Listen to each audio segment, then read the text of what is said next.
नमस्कार, मैं हूं परवीन शेख। आप देख रहे हैं कैपिटल टीवी की स्पेशल स्टोरी।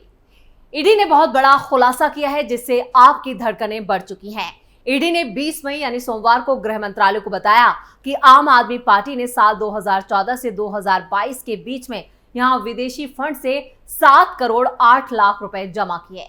जांच एजेंसी ने बताया कि पार्टी ने फॉरेन कॉन्ट्रीब्यूशन रेगुलेशन एक्ट यानी FCR, representations of people act और IPC का उल्लंघन किया है, यानी विदेशी फंड में भी यहां पर हेराफेरी की गई है। आम आदमी पार्टी को America, Canada, Australia, New Zealand, Saudi Arab, संयुक्त अरब अमीरात, कुवैत और ओमान सहित कई दूसरे देशों से चंदा मिला है। ईडी को जांच में कई अनियमितताएं भी मिली हैं। ईडी ने यह भी बताया कि यहां पर आम आदमी पार्टी के जो नेता हैं वो इस पूरे फर्जीवाड़े में व्यक्तिगत रूप से शामिल हैं और इसके फायदे के लिए आप और उसके कई नेताओं द्वारा 2016 में फंड रेजिंग इवेंट चलाया गया था और इकट्ठा की गई रकम में भी बड़ी हेराफेरी की गई है। ईडी ने आप नेता दुर्गेश पाठक पर भी पैसों की हेराफेरी का आरोप लगाया है। जांच एजेंसी को आम आदमी पार्टी के कई स्वयं सेवकों से मिले ईमेल से मिले सबूतों के आधार पर यह आरोप की पुष्टि की गई है, यानी जो ईमेल मिले हैं उसके जरिए अब आम आदमी पार्टी एक और नए मामले में फंसती हुई नजर आ रही है। और ईडी ने जिस तरह से इस पूरे मामले का खुलासा किया है उससे साफ है कि चुनावों के बीच एक और घोटाला सामने आया है। चंदा देने वालों की पहचान छुपाई गई, पुराने सहयोगियों के ईमेल से मिले सबूत, गृह मंत्रालय को डाटा किया गया शेयर, कनाडा के नागरिकों के भी मोबाइल नंबर मिले। जांच एजेंसी ईडी के इस खुलासे से आम आदमी पार्टी में हड़कंप मचा है। दिल्ली में स्वाति मालीवाल के मामले में फंसे केजरीवाल के लिए ये किसी बड़े झटके से कम नहीं है। ईडी ने यहां पर अनिकेत सक्सेना यानी आम आदमी पार्टी के ओवरसीज इंडिया के समन्वयक कुमार विश्वास, उस वक्त तत्कालीन आप ओवरसीज इंडिया के संयोजक थे, और कपिल भारद्वाज जो उस वक्त आम आदमी पार्टी के सदस्य थे, और दुर्गेश पाठक सहित यहां पर विभिन्न आप स्वयं सेवकों और पदाधिकारियों के बीच किए गए ईमेल से मिली जानकारी के आधार पर पार्टी पर यह आरोप लगाया है। ईडी के आरोप पर आम आदमी पार्टी की प्रतिक्रिया भी सामने आई है। पार्टी नेता आतिशी ने बीजेपी पर हमला बोलते हुए कहा कि शराब घोटाले और स्वाति मालीवाल कांड में फेल होने के बाद बीजेपी अब यह नया मामला लेकर आई है। उन्होंने कहा है कि अभी आरोपों का सिलसिला चलता रहेगा क्योंकि बीजेपी दिल्ली और पंजाब की सभी 20 सीटें हार रही है। उन्होंने आरोप लगाया कि ईडी नहीं बीजेपी की कार्रवाई है और आम आदमी पार्टी को बदनाम करने की साजिश है। अगले 4 दिनों में कई ऐसे ही गलत आरोप लगाए जाएंगे। जांच में पता चला है कि चंदा देने वालों की पहचान भी छिपाई गई है। आम आदमी पार्टी को चंदा देने के लिए एक ही passport number, email ID, mobile number और क्रेडिट कार्ड का इस्तेमाल किया गया है। केंद्रीय गृह मंत्रालय को जो डाटा साझा किया गया है, जो शेयर किया गया है, उसमें ये खुलासे किए गए हैं। ईडी ने बताया है कि विदेश में रहने वाले 155 लोग 55 पासपोर्ट नंबरों का इस्तेमाल कर 404 मौकों पर कुल 1 करोड़ 2 लाख रुपए का चंदा दिया गया। कम से कम 71 चंदादाताओं ने 256 अफसरों पर कुल 99,90,000 रुपए चंदा दिया। इसके लिए 21 मोबाइल नंबरों का इस्तेमाल भी किया गया और विदेश में रहने वाले 75 लोगों ने 148 बार में कुल 19,92,000 रुपए का चंदा 15 क्रेडिट कार्ड के जरिए किया। यानी यहाँ पर जिस तरह से ये पूरा घोटाला सामने आया है उससे साफ है कि यहाँ पर आम आदमी पार्टी फिर फंसने वाली है। ईडी ने कहा है कि 19 कनाडाई नागरिकों की ईमेल ID और मोबाइल नंबरों के जरिए कुल 51,15,000 रुपए पार्टी को चंदा दिया गया। जांच एजेंसी ने आरोप लगाया कि इन कनाडाई नागरिकों के नाम और उनकी राष्ट्रीयता तक छिपाई गई थी और रिकॉर्ड में सही ढंग से ये जानकारी नहीं दी गई, यानी इसको साझा भी नहीं किया गया था। शराब घोटाले और स्वाति मालीवाल मामले में फंसे CM केजरीवाल के लिए यह अब तक की सबसे बुरी खबर है। ईडी ने जिस तरह से गृह मंत्रालय के साथ ये डाटा शेयर किया है उससे साफ है कि आने वाले वक्त में ईडी कोई तगड़ा एक्शन केजरीवाल के खिलाफ ले सकती है। ऐसे में अब नजरें केजरीवाल पर टिकी हुई हैं कि वो ईडी के इस खुलासे पर क्या कहते हैं। वैसे घोटाले के साथ केजरीवाल एंड कंपनी का चोली दामन का साथ रहा है। अब तक आम आदमी पार्टी के नेता और मंत्री कई घोटालों में फंस चुके हैं। पार्टी के मुखिया खुद शराब घोटाले में आरोपी हैं और अंतरिम जमानत पर बाहर हैं। अब केजरीवाल की पार्टी और वो खुद चंदा घोटाले में फंसते दिख रहे हैं।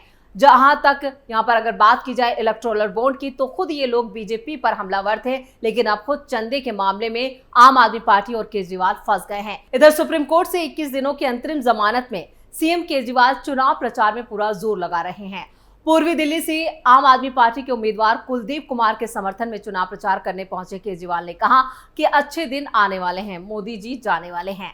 4 जून को इंडिया अलायंस की सरकार बनेगी और आम आदमी पार्टी उसका हिस्सा होगी। दिल्ली को हम पूर्ण राज्य का दर्जा दिलाएंगे। हमने स्कूल, अस्पताल ठीक कर दिए, लेकिन कानून व्यवस्था बहुत खराब है। पुलिस वाले सुनते नहीं है, पर 4 जून के बाद वो जनता की सुनेंगे। केजरीवाल ने आगे कहा, 4 तारीख को इंडिया गठबंधन की सरकार बनेगी, आम आदमी पार्टी उसका हिस्सा होगी और दिल्ली वालों, दिल्ली को पूर्ण राज्य का दर्जा दिलाएंगे। दिल्ली वालों को पूर्ण राज्य का दर्जा दिलाएंगे। हमने स्कूल ठीक कर दिए, हमने अस्पताल ठीक कर दिए, लेकिन कानून व्यवस्था बहुत खराब है। पुलिस वाले सुनते नहीं हैं।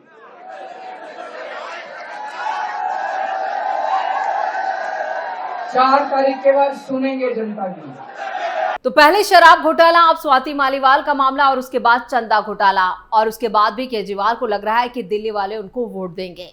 स्वाति मालीवाल केस में दिल्ली पुलिस ने आरोपी विभव कुमार को भी गिरफ्तार किया। उसके बाद से खबर आई कि विभव का फोन फॉर्मेट कर दिया गया और सीएम हाउस के सीसीटीवी की जो रिकॉर्डिंग पुलिस को सौंपी गई, उसमें भी घटना वाले वक्त का डेटा गायब है, यानी रिकॉर्डिंग से छेड़छाड़ की गई। इतना सब हो जाने के बावजूद अरविंद केजरीवाल ने इस मामले में अब तक चुप्पी तो नहीं तोड़ी। हाँ, इस बीच आम आदमी पार्टी का नया स्टैंड जरूर सामने आया।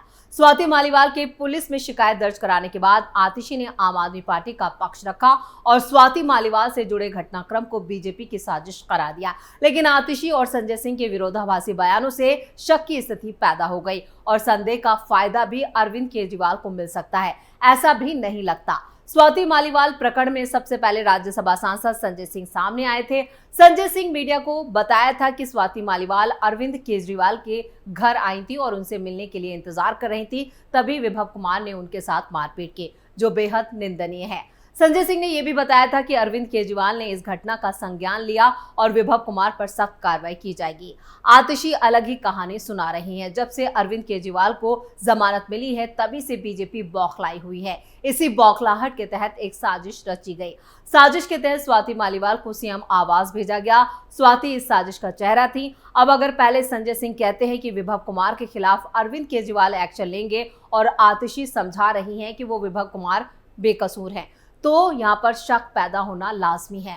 अरविंद केजरीवाल के जेल जाने के दौरान स्वाति मालीवाल और राघव चड्ढा की गैर मौजूदगी पर भी सवाल उठाए जाते रहे। दोनों देश से बाहर होने के बाद मेडिकल इमरजेंसी की तरह यहाँ पर बताई जा रही थी, और सच क्या है ये तो जांच के बाद ही पता चल सकेगा। लेकिन ये भी है कि राजनीतिक तौर पर अरविंद केजरीवाल का काफी कुछ नुकसान जो है वो हो चुका है, जिसकी भरपाई हाल फिलहाल में मुश्किल लगती है।